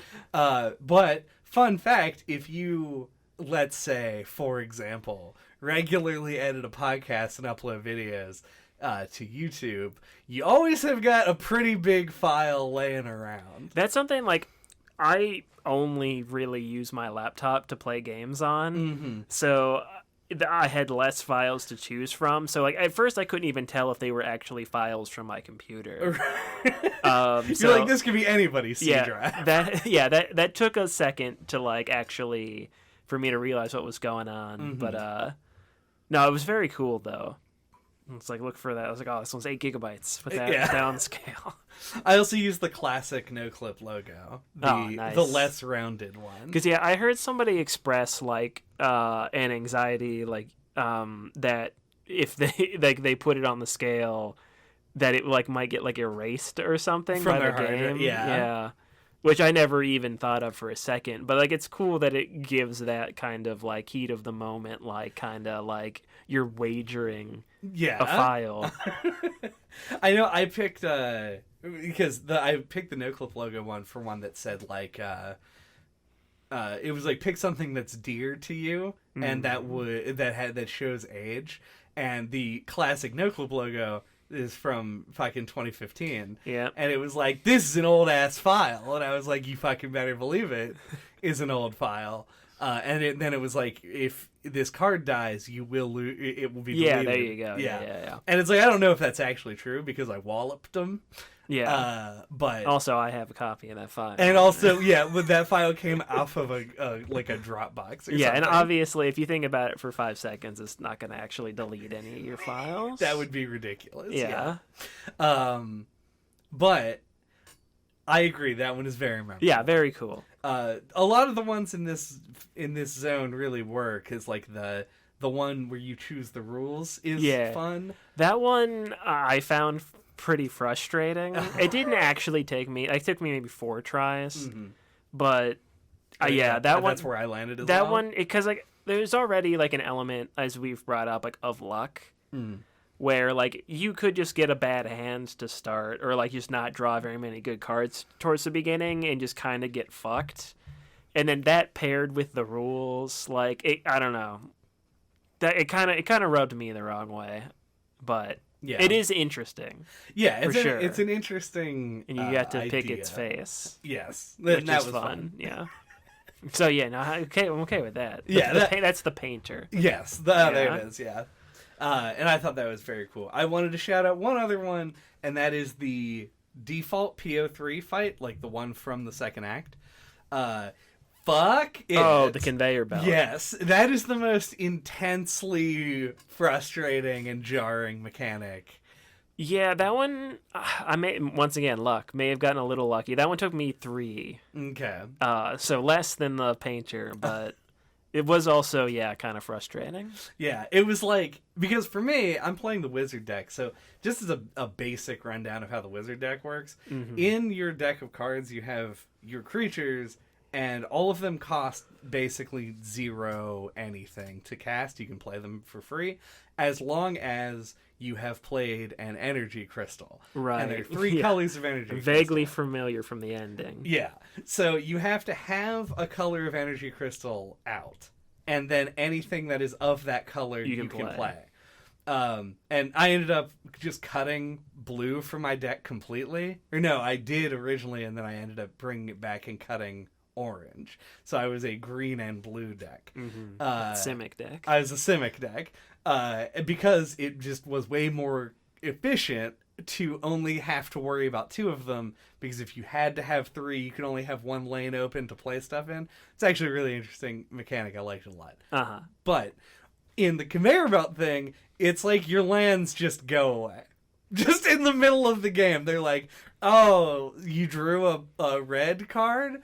Unfortunate that your ruby is on the other side of the battlefield right now.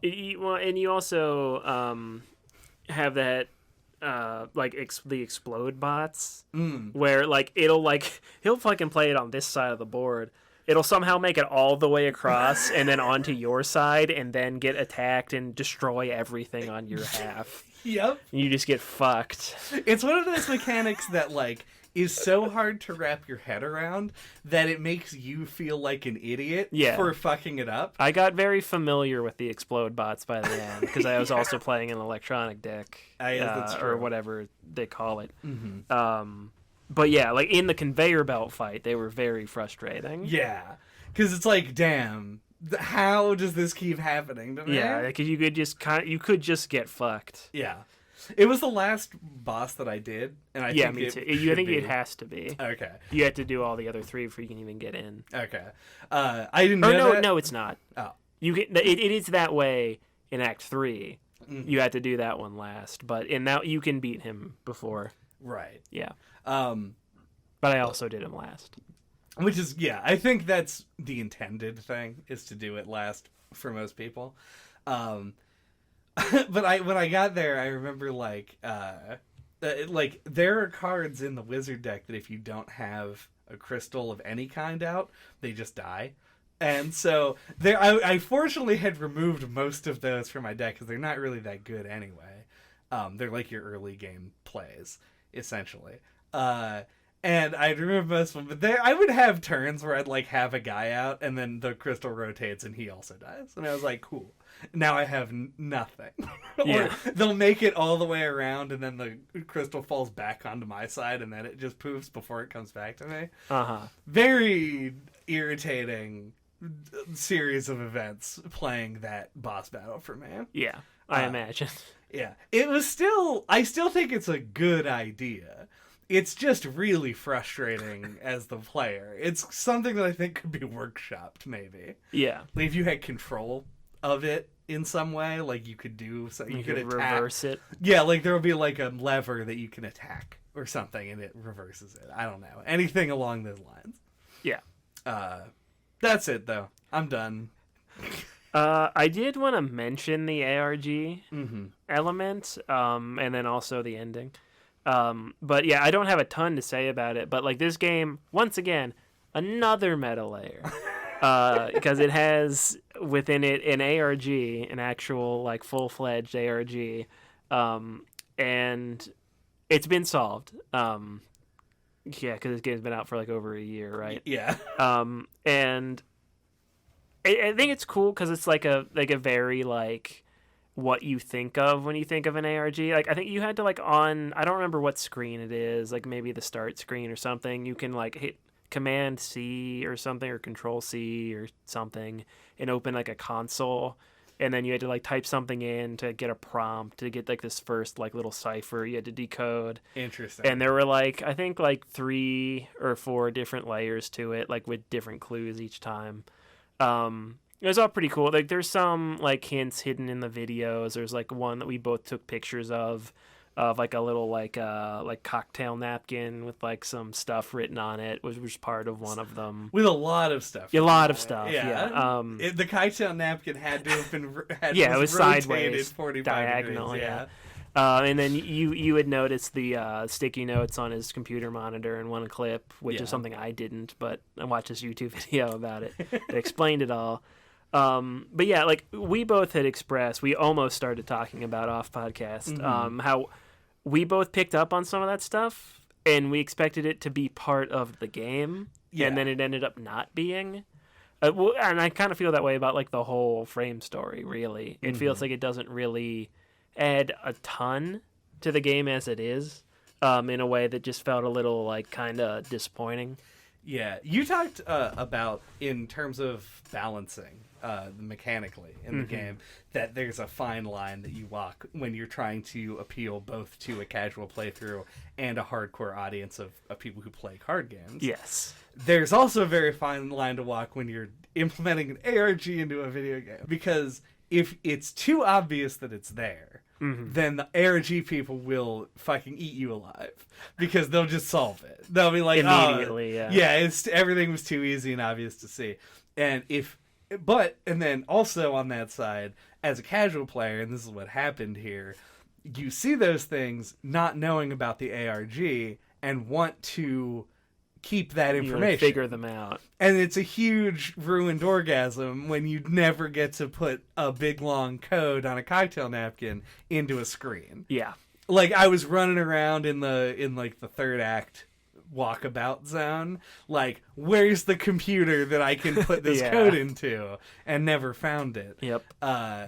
And then on the other side, if you make it too hard to find, there's a chance that just like no one will find it for 20 years. Yeah, it'll be like, oh, this ARG that started 2 years after the game came out, nobody cares anymore. Yeah. And then you don't have the legion of people you need to solve these kinds of things. So I feel a little bad criticizing it, but it did feel bad for me. We aren't ARG people. Yeah. So they seem like they liked it, though.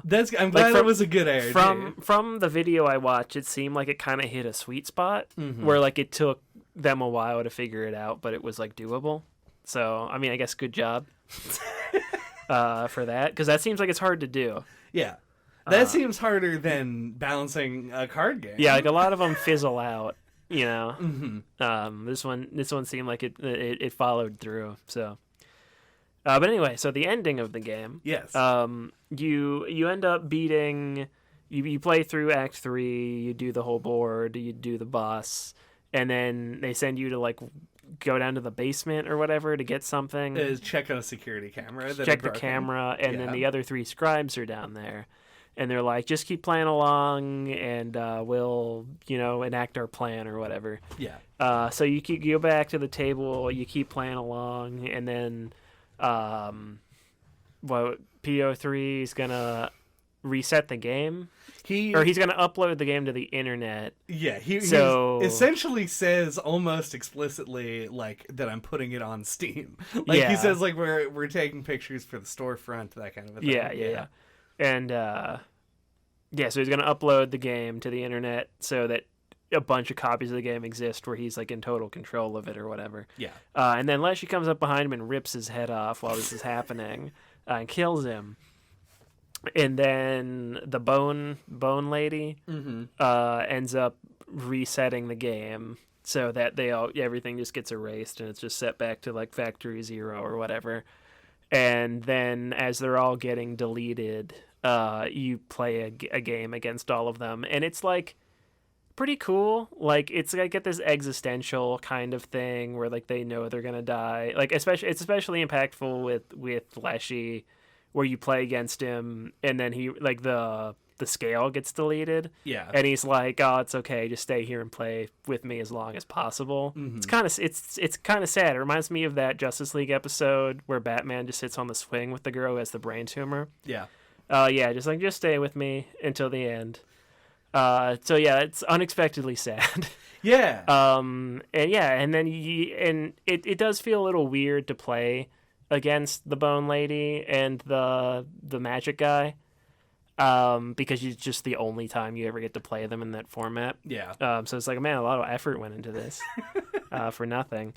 But really cool cap on the game for sure. Yeah, and I really like the commitment, I think, to theming at the end. Like you get to see like because theoretically they're all sort of vying to be the main character. Yeah, they have been for like, you get the sense they've been doing this for like years. Yeah, like and they all sort years. of want to usurp the rest of them. Yeah, and they don't really want to live in peace.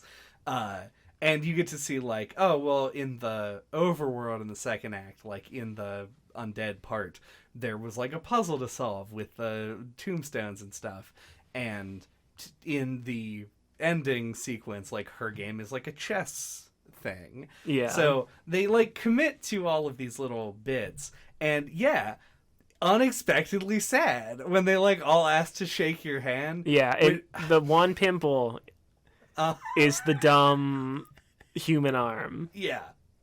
That looks terrible. I don't think it looks that bad. Okay, all right, it looks fucking horrible. It doesn't look anything like a castle. I'm not going back on this one. It's like a bad like mannequin arm. It's like a bad hand. Yeah. Mm-hmm. Anyway. Like all the hands I drew in this game. Am I right? I'll take a double dookie on that joke. But no, I loved it. I thought it was great. Yeah. Not the hand. I love the sequence. I love the whole sequence. I did expect, this was my one aspiration, is that I was kind of hoping that there would be like a big boss. Not before that, but like at the end of the grand transcendence thing. Yeah. Because I felt like when you talk to the scribes, they're kind of setting up for it. They're like, just play along, and then when he's distracted, like they're all three combined, to like a 3-headed thing. Yeah, but maybe that's too cliche, or maybe that's something that ended up on the cutting room floor. Yeah. As somebody whose card games isn't their jam so much, I kind of liked the briskness, or like the. It's more of like a narrative thrusted sequence. I liked that personally. Yeah, that's fair. It just like I wanted to satisfy the I feel like I've built a very synergistic deck thing where you like fight one last thing. You have to hit it with everything you got. You wanted the moon moment. I wanted the moon moment from the first act. Yeah, that's exactly what it is. Yeah. And I didn't get it, and I don't know. I'm not too sad about it because I love the ending so much, but it was something that I felt like was kind of missing. I mean, that's fair. We can't not mention the Yu-Gi-Oh! Duel Disk. Yeah, I was trying not to. Yeah, so the final guy, the magic guy, just gives you a Yu-Gi-Oh! Duel Disk and refers to it as a duel disk. Yep, and it works in the same way as it does in the cartoon. Yep. I thought that was the one thing that felt too on the nose, was the fact that he called it a duel disk. Yeah. But I'm okay with it, because the Yu-Gi-Oh! Duel Disk is a very memorable piece of history that no one remembers. Yeah, except paradoxically. Yeah. But yeah, it makes an appearance here. Yeah, I mean, you aren't wrong. It is something that feels like it. It's almost like the Vortex Power Bat. It's like a kid's toy that's like ridiculous and memorable in like the same kind of way. Like everyone knows what it is who's our age. Everybody is a Vortex Power Bat. Yeah. If you gave like Sammy Sosa a Vortex Power Bat, would he be able to like send a baseball into space? A baseball, no. A tennis ball? Oh, yeah. I feel like a baseball thrown by like a major league pitcher would shred a Vortex Power Bat. It would explode. It would just pop. Anyway. Yeah. On the note of things being too on the nose, you aren't an avid Magic the Gathering player. No, The actual most on the nose thing in this game is the fact that like nearly every achievement is just the name of a Magic the Gathering card, like Blood Artist, or I named several more and don't remember them already. It's fine. It's fine. Once you pointed it out, it felt obvious that they were taking their names from something. Yeah.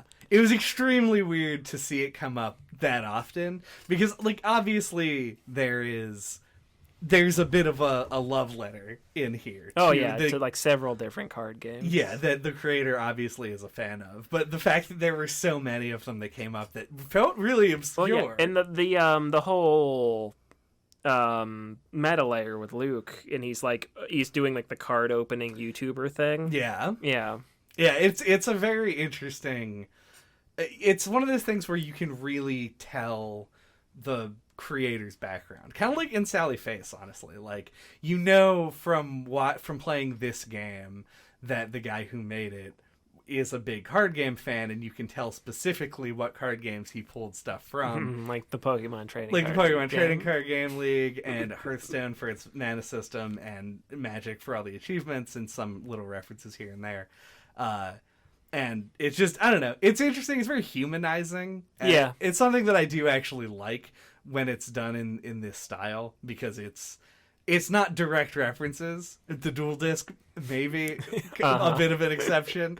A little bit cringy, just a tiny bit. But it felt more like these are obvious inspirations anyway. And so it felt like just a little acknowledgement. Yeah, doing it in achievements, I think, is fine. Yeah. I think that's all. I think I've drawn all the cards from my deck. Oh, you're decked out? Yeah, I'm decked out. All right. I'm decked down.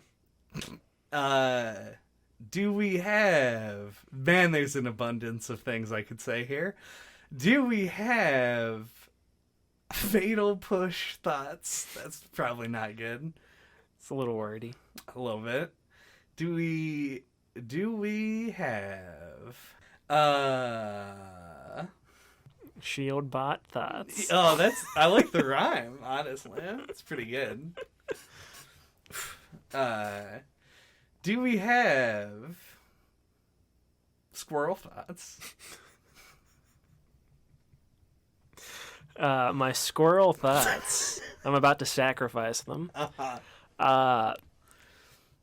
This game is really cool. The end. No, What are we talking about next? no, yeah. As I said in the first half, I think I didn't know anything about this. I think you brought it up. Maybe JJ had mentioned it before. I don't remember. He was the original recommendation. Well, there you go. And I really latched onto it and kept being like, let's do this one. And I'm glad I didn't know anything. Like, I do usually do a lot of, like, not a lot of, but, like, I do usually look into at least, like, vaguely the games that we're going to play. Mm-hmm. But this one, it just came up, and I was like, sure. And just almost immediately liked it. As soon as you sit down at the table, it's very atmospheric. The no new game button, immediately intriguing. Great hook. But yeah, as soon as I could stand up from the table and walk around, and as I said, it felt like almost like Myst. There's these weird puzzles I don't understand. They were simpler than they appeared, but it does have that feeling at first, which is a very cool feeling. Mm-hmm. In the beginning of it, just as we waxed poetic about it in the first half, it's just very cool, very fleshed out. A lot of little details, as we mentioned, like the globe, etc., the eyeball, all that stuff that both tie into the future of the game. In the preceding two acts. So yeah, lots of cool layers, lots of detail, really feels like a labor of love. It's really cool to see the Pokemon trading card game part. There's just a lot to appreciate, and it's something that's this ambitious, actually be pulled off well.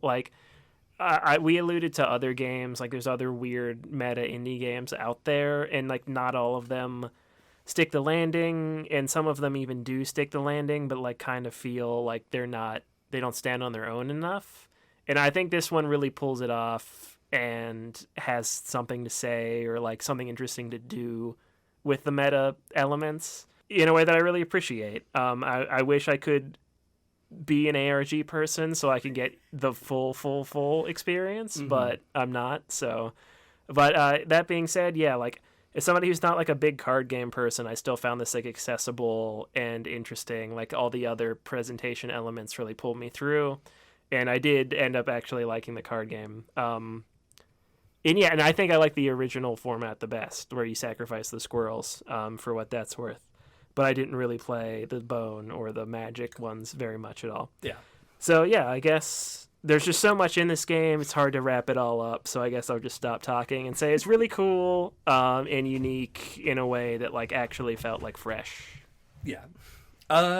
Yeah, my final thoughts don't fall too far away from that. I think, to me, the most impressive thing about this game is how many different elements they were able to include that really felt like they synergized. There's a lot of stuff here that feels disparate. The first-person perspective puzzle escape room part, the Pokemon trading card game league part, the escape room part with the also having a roguelike sort of stapled into it, as well as the card game. And you take all those elements and they feel like it would seem very choppy to play, but it actually coheres a lot better than you would think. Elements like you mentioned with the skull and the globe and stuff, or the eyeball and the globe that tie into the other stuff, really just like sells it for me. Like it's stuff like that makes me feel like this was chosen to have a theme, and they followed it to the letter. Like they had like a production Bible that was like, if this is gonna be here, then it has to be reflected in this.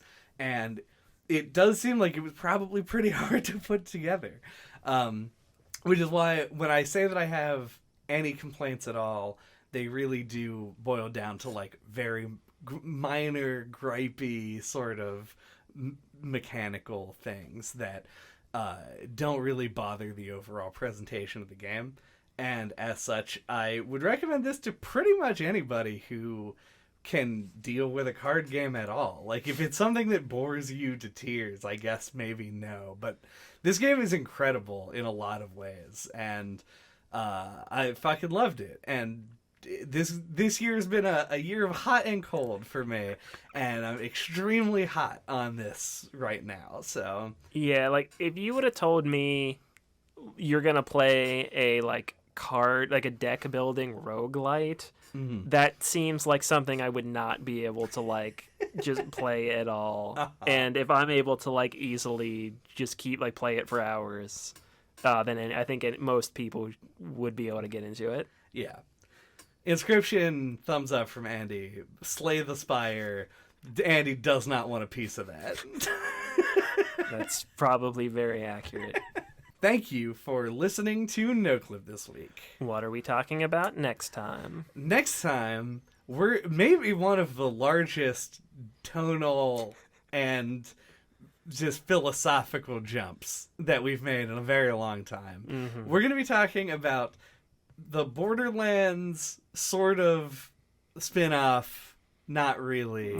Spiritual sequel. Yeah, Tiny Tina's Wonderland, which is this year's entry into the Borderlands franchise. Fantasy Borderlands. Fantasy. It's not. And okay. It is. That's just what I assumed it was. It is, but it isn't. I have a lot of thoughts already, and I'm 3 hours in. All so right. It'll be a real interesting experience when we get to it. So you'll get the experienced opinion and the brand new opinion. That's true. You've never played a Borderlands before. No, I missed the boat on it real hard. Mm-hmm. Yeah. Okay, this is next time. Yes. Next time, we'll have this conversation. Enjoy it. Enjoy that appetizer. Yeah.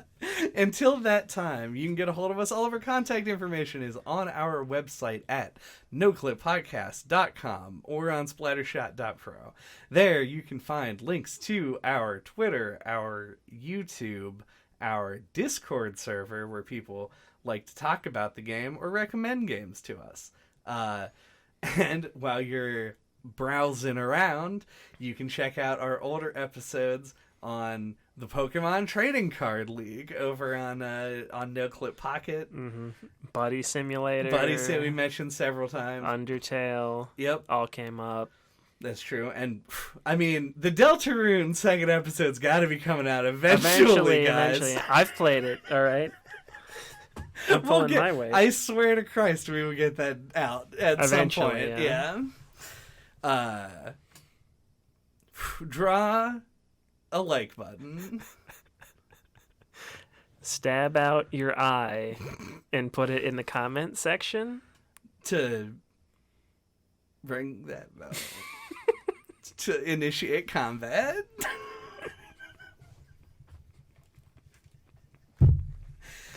There is a bell that you're ringing the game. I know.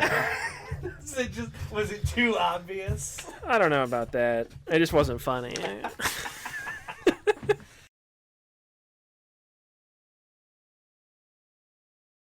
Perfect balance on opposite ends of the card table. We're in perfect harmony. I was so out of tune. Clip that one. You mean it was in perfect harmony? Yeah, but it was perfect harmony.